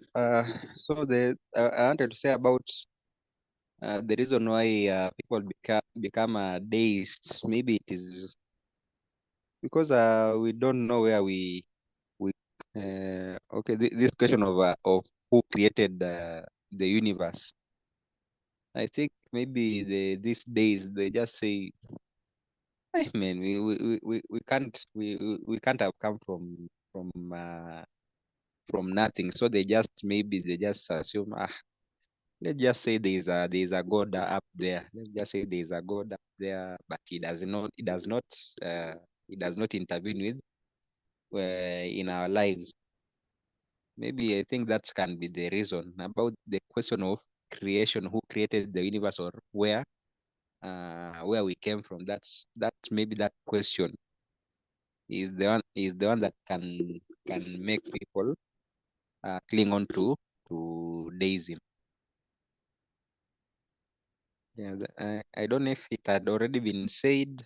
I'm not sure if it had already been said, but I think that is actually can be the major reason why people turn to deism, even if they've already developed that there's this creator that the religious people talk about. This I don't know is omnipotent, omnipresent, omniscient.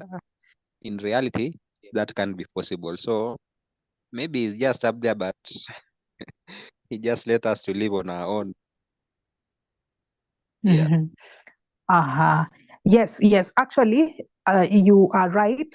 Most people become deists because of the origin of the universe, and that's what I was referring to when I was mentioning the cosmological argument. The cosmological argument is an argument that explains how the universe came to be. So yes, maybe the cosmological argument is more sophisticated, but for the more basic deists, then they are just like, something must have created the universe. But I have just debunked all of those ideas that explain how the universe was created by an intelligent designer. I've just talked about the irrationality of it. So yeah. Next is Murioki. Thanks, Doka. I think if you believe in anything with no evidence, it's harmful. If you believe in something and you have no proof or evidence, it will always be harmful to do that. And again, the universe is just chaotic. There's no order. For me, I see no order. And the universe is just chaotic. So there's no order. Thanks. All right. Yes. Before that, indeed. Dorcas, I may also Yes. want to clarification so that you may be able to know how we can answer it. Do they believe there is life after death? Or do they believe when they die, they will go somewhere? Or is just a final?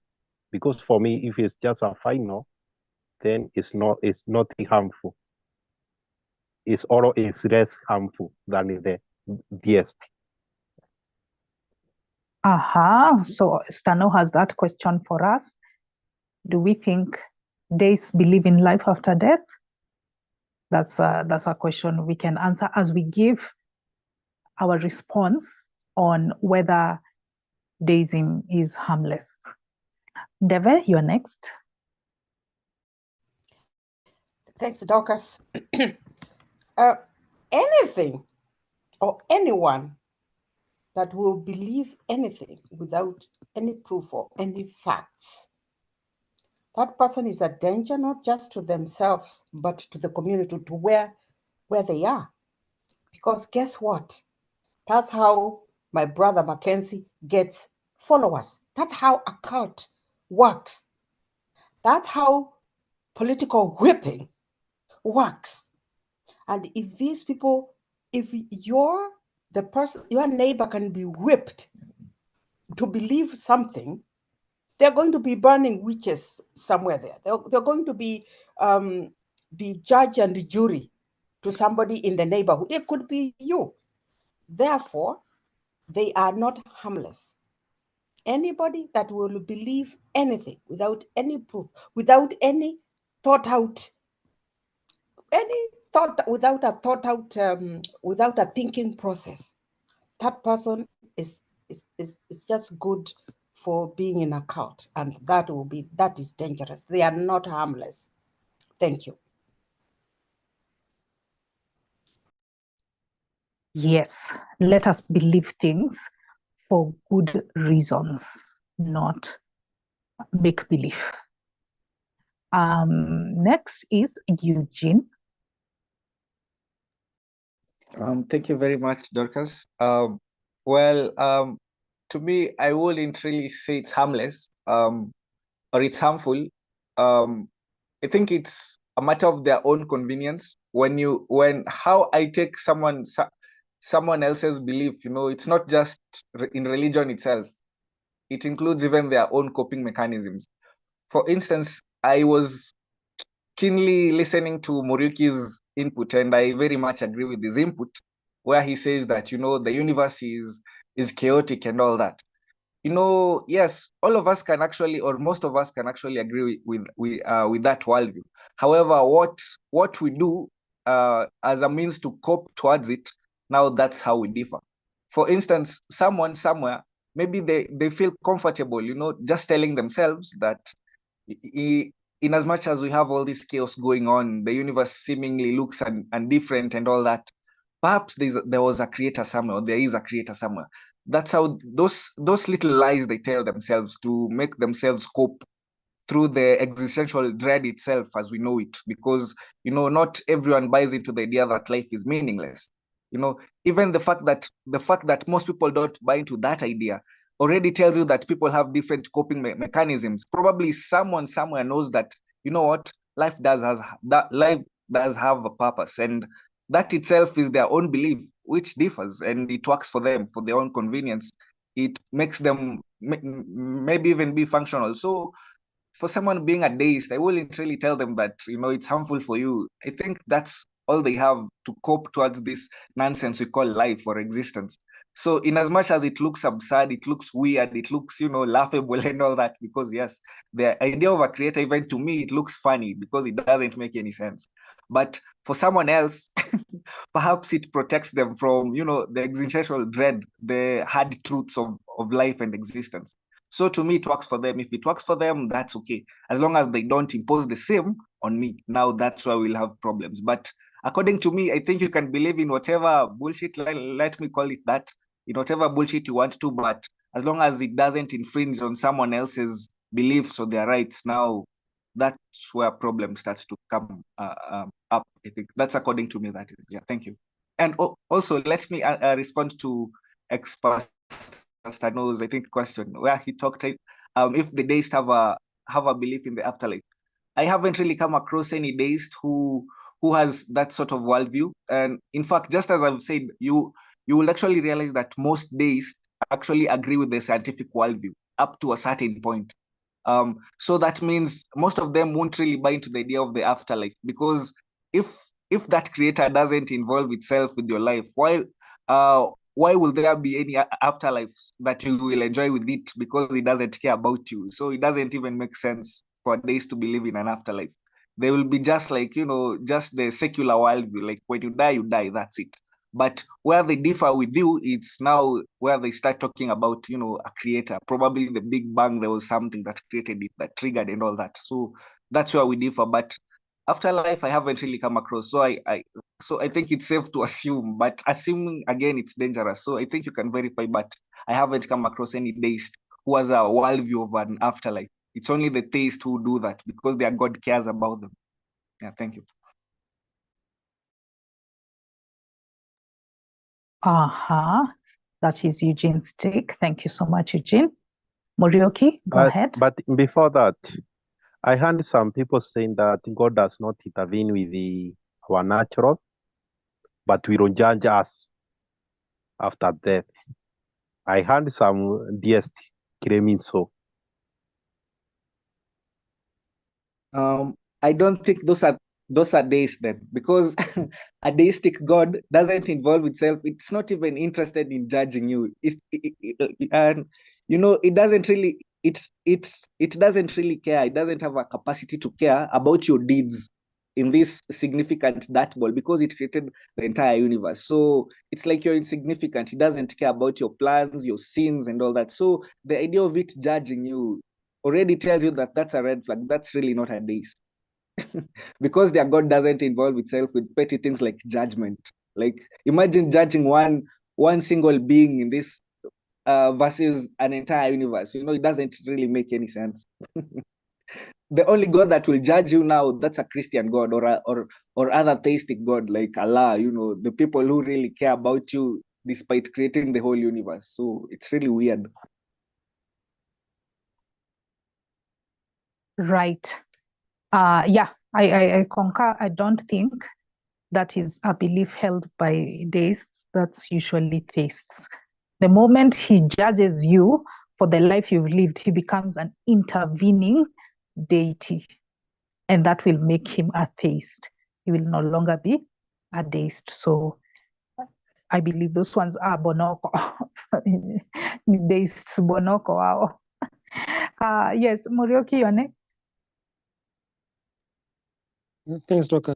Stano. Life and death can be good and bad. I mean, life after death can be good and bad. Like Mackenzie was bad because they were dying to go to a better life.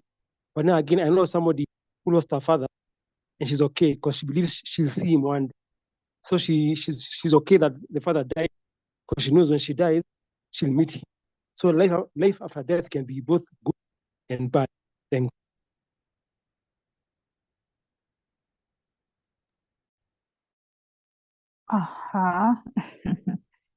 Yeah, that is Moroki's take.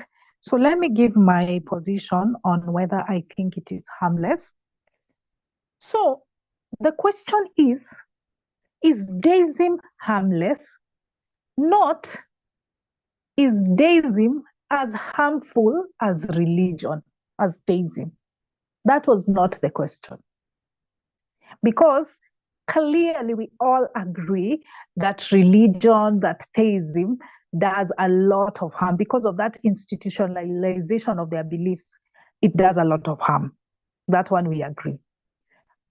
However, that doesn't mean that deism is entirely benign.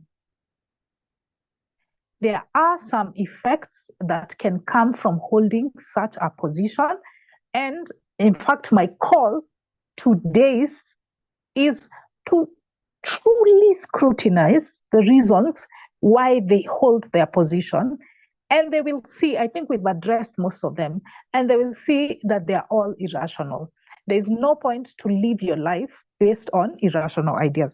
So there are 4 reasons why I believe deism is not harmless. The first one is the idea of putting a pause on knowledge. Because deism acts as a stopgap measure for what we don't know. As El Maestro said, most people become deists because they don't know what happened at the beginning of the universe. They don't know what happened. Even science doesn't have an exact answer for what happened before the Big Bang. We don't know. We just know what happened after the Big Bang. So there are no answers, there are no clear answers to that question of the origin of the universe. The cosmology, the cosmological aspect is still a big puzzle for humanity. We don't know. So instead of being content at we don't know and trying to find out what caused the universe, instead of trying to bridge that knowledge gap, the deist is content with smuggling in a God. A non-intervening God, a God that does not care who you do behind the sheets, but a God nonetheless. So that is still a God of the gaps. And it keeps us from further inquiry. It is an enemy of scientific progress and knowledge when you hold the deistic position, because it's a God of the gaps argument. It's an argument from ignorance. We don't know what caused the universe to come to be, so you throw it a higher power, an intelligent being, which cannot be proven. That's one of the objections, or one of the harms that comes with being a deist. Another one is what Deve said, that you become an individual who lives your life based on ideas that don't have evidence. You're not a skeptic in that respect. You just made some stuff up and you believe it. And that is not a good epistemology to have in your life, because it can make you vulnerable to other bad ideas that don't have evidence. As long as somebody just makes it up and many people start to believe it, then you just believe it. Even if it seems rational in some ways, it seems rational, like with those teleological arguments. Yeah, it seems rational, but when you dissect it, you realize it's not. But on a surface level, it seems rational. There's still no proof for any of it. So if you live your life like that, you are vulnerable to falling for other ideas that lack evidence, that are irrational. That's a problem. That's a harm. Another harm is self-righteous indignation. Of course, it's not as bad as it is with theists, because theists preach, theists condemn you to hell. Theists are the ones that believe in life after death, and they say that and if you don't hold their position, you will be condemned to hell, you are immoral, you have a meaningless life, blah, blah, blah, blah, blah, blah. So theists are very divisive. I've also found that deists look down on us as atheists. I visited a number of Deist channels on YouTube in preparation for this meeting, and they were saying that us atheists are not open-minded. What Slim was saying to Maurice, that we atheists, we demean other people, we are not open-minded, we are not open to possibilities, we are so set in our ways, and it causes some sort of division among us based on an irrational position. Yeah, it's an irrational position.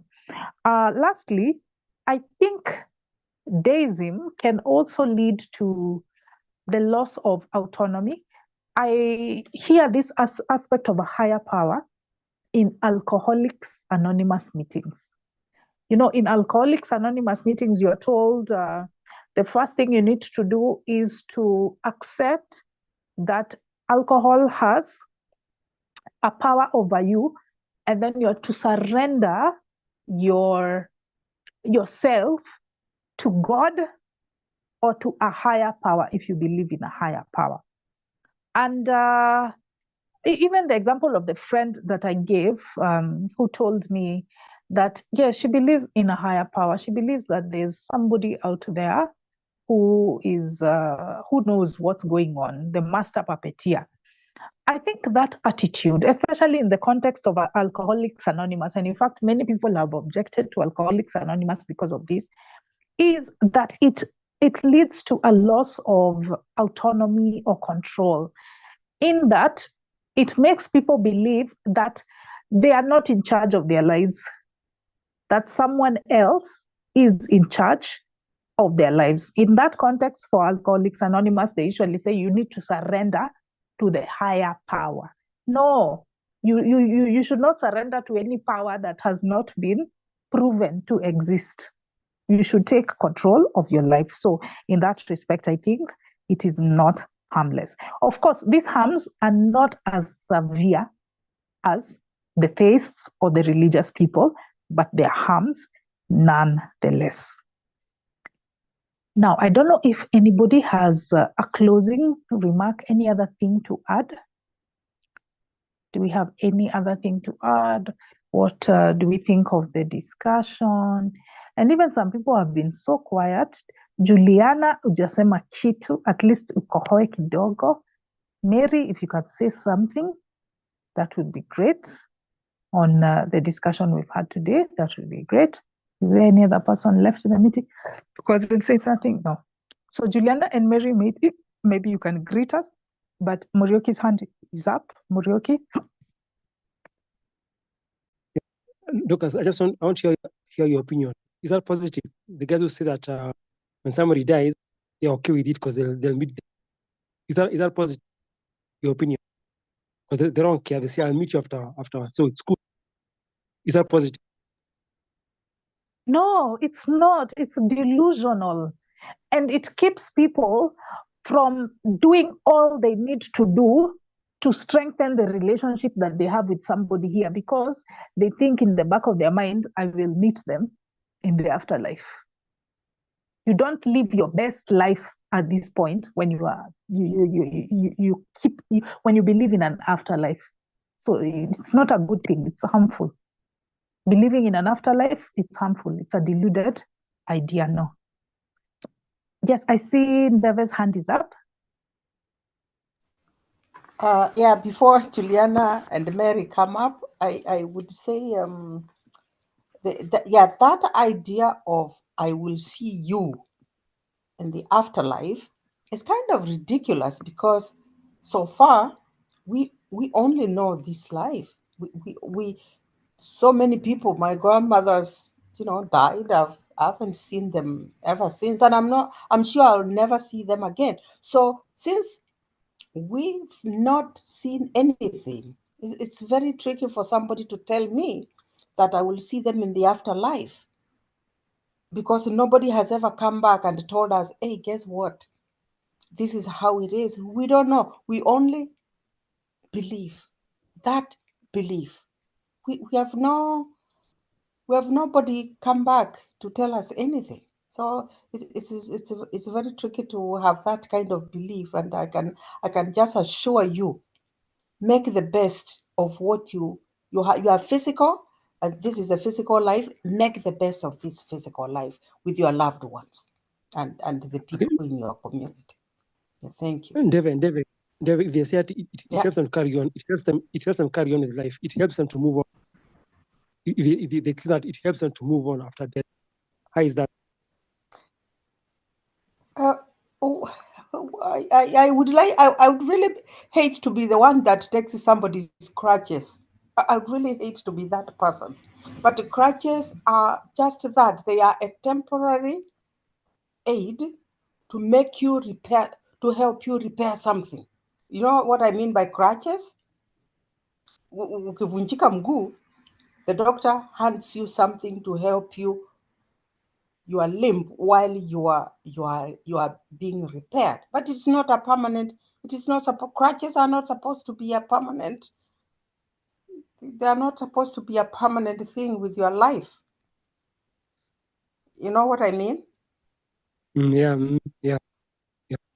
Yeah, it's a it's supposed, I mean, I don't know. I don't know how else I can explain. Maybe Stano has a way to put it. Thanks. Thank you, Dev. You've done a good job. Don't worry. Yes, ex-Pastor Stano. Mine is just to try to answer what Muriuki say. That is the thing that is very, I think, is dilemma, because sometimes even me, sometimes I wonder how should I tell believers or those who are in agony or they are in pain. So I lack some words, and sometimes I keep quiet because I lack one to tell them. Because just to tell them everything will be okay, even saying that, for me, I feel as if I'm just doing a lie. I'm just lying to them when I realize the situation that they are. So, but I find some time I telling them everything will be okay, even if when I know things will not be okay. So that is the kind of the understand the religions they have, or they are trying to use those things to comfort themselves, especially when during the funeral. You find religious are best to comfort themselves or to comfort others through those religious tests, which us as atheists, we cannot. Even some Harris agree on that the religious people are ahead of us in comforting people, although they are using the rights, but they are ahead of us when it comes to console. So that is still a dilemma situation. Just the way even sometimes you may find telling your child lie to comfort or to make that child happy. So I think the religion now is a kind of lie that is comforting not children, but adult people. So I'm still in dilemma in that situation.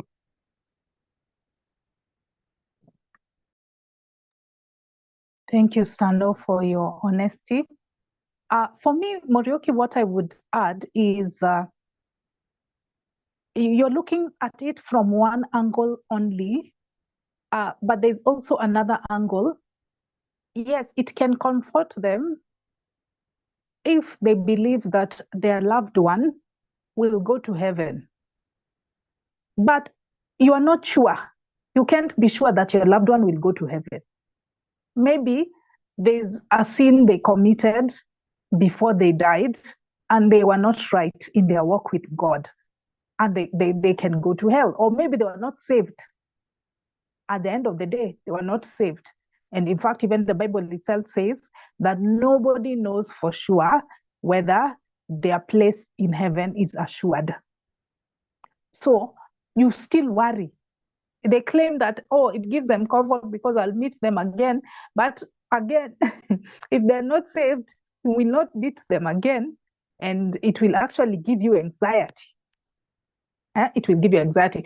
On top of that, let's think of it as a crutch. The way Deve said, it is a crutch because religious people have been raised with the mindset that there's life after death. So there's been a crisis, or let's say a problem that was created, which is the idea of living on after death.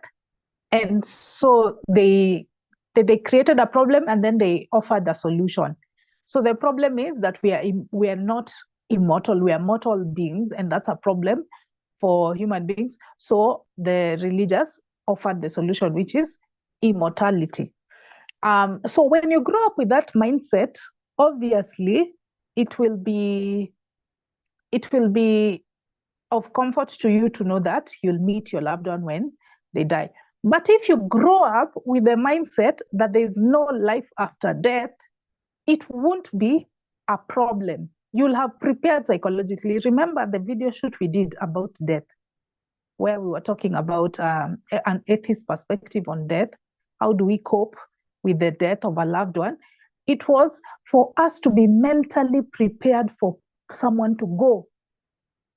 Know that, come to peace with the fact that you are mortal beings. The religious don't accept that fact. They've not made peace with it. That's why they need this crutch called life after death. But for us, we've made peace with it psychologically. It has taken the wind out of the fear of death for us, because we know that it's a fact, it's coming, it's inevitable. We have to die. We are mortal creatures. So because we are mentally strong in terms of that, we've been raised knowing that, then we don't need a crutch. We don't need a crutch. And everybody still mourns, whether you are a believer or whether you are an atheist. All of us mourn the death of a loved one. So to me, it's not solving anything. It's just complicating things with a delusion. Yeah. Juliana, please greet us, at least say something small before we call it a night.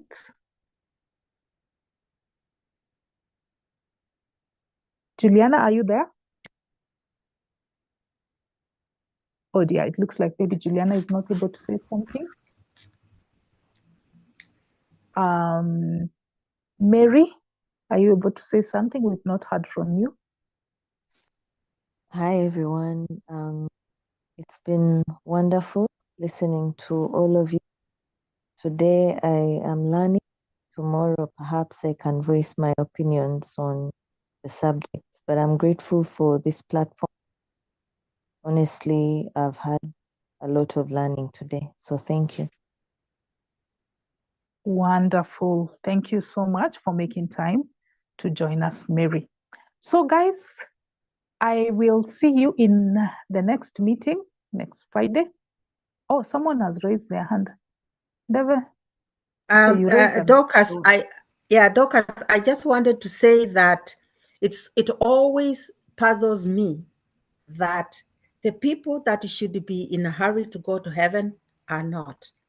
So that's I just wanted to put that one there, that we should be the ones that are brave with death. It is, yeah, somebody one day will, Muriuki will come up with an answer for that.